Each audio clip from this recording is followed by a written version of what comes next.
On July 23rd, 2023, The Insider published a report titled Patrol Dogs Are Terrorizing and Mauling Prisoners Inside the United States. The report began with revisiting the 2004 scandal surrounding the torture of Arab detainees by U.S. soldiers in Iraq's Abu Ghraib prison. That scandal surrounded leaked photos, including images of unmuzzled military dogs straining against their leashes toward terrified Arabs. These images rightly provoked international outrage that led to the dog handlers being court-martialed. The Insider's report went on to discuss the use of attack dogs inside U.S. prisons, with a special focus on Virginia, where it found that there had been 271 dog attacks on Virginia prisoners between 2017 and 2022, compared to the next highest state, Arizona, with only 15 such cases over the same time frame. How do these cases compare? There was an international outcry and punishment of U.S. soldiers for scaring Iraqi detainees with dogs, but silence where hundreds of prisons in Virginia have been actually attacked and often mutilated by dogs. But this barely scratches the surface of what's being done to these prisoners. In most every case that I know of, and I know of many, Virginia prisoners are not just being disproportionately attacked by dogs, but they are being routinely mauled while completely defenseless. The attacks are malicious, deliberate, and inflicting serious injury and pain. There are many examples. There was Gary Wall, who after involvement in a minor fight with another prisoner at Virginia's remote supermax, Red Onion State Prison, complied with guards' orders to lie on the ground. After he was lying prone, a guard, Sarah Looney, set her attack dog Epo loose on Gary, allowing the animal to maul his legs. Gary sued Looney, and upon his defeating a motion by her attorneys attempting to dismiss his case, the state settled the lawsuit.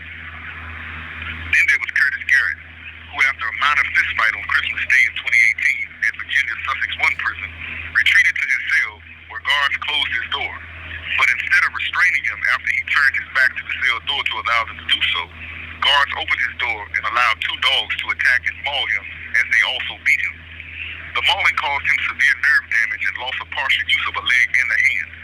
He was denied hospital-ordered care, had his cane taken, ended with a severe infection in the bite wounds, and upon release from prison just a few months later, was hospitalized for resultant mental breakdown. Then there was Jayon Chavis, also mutilated at Red Onion. On July 23rd, 2023, following a heated phone conversation in his cell block, guards ordered him to place his hands against the wall. He raised his hands, but instead of being restrained, a guard ran up and began punching him.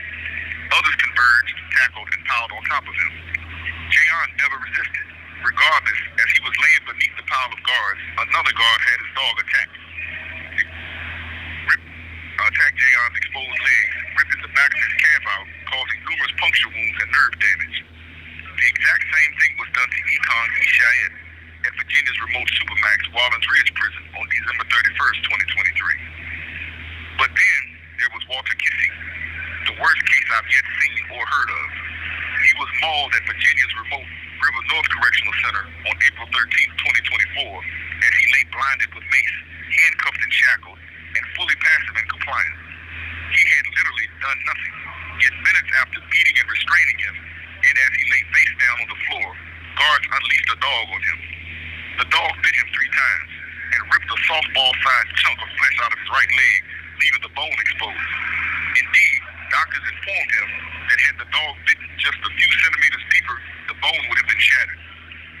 Walter nearly had to have his lower leg amputated after officials at Red Onion, where he was transferred to hide him and the abuse he suffered, refused him hospital-ordered treatment and to change his dressings. As a result of the wound, it became infected and required surgery to treat. Walter is permanently crippled as a result of the dog attack and maltreatment, confined to a wheelchair and unable to stand on his mutilated leg. His foot is lifeless, and he endures a range of shocking pains, uncontrolled movements, and swelling from severe nerve damage. Even after a surgical graft to cover the huge bite hole that was left in his leg, he has a hideous indented scar measuring 3 inches by 4 inches square. When I first met Walter and saw his wound, I couldn't stop looking at it. He asked why I kept, quote, looking at it like that, end quote. It enraged me. I thought of the scene in Django Unchained, the movie starring Jamie Foxx, where the slave hounds ripped the slave apart as punishment for his escaping because he didn't want to fight other slaves anymore to entertain whites. I thought of the largely unknown but widespread history of the U.S. South of the use of slave hounds to terrorize black slaves, to hunt down and maul those who escaped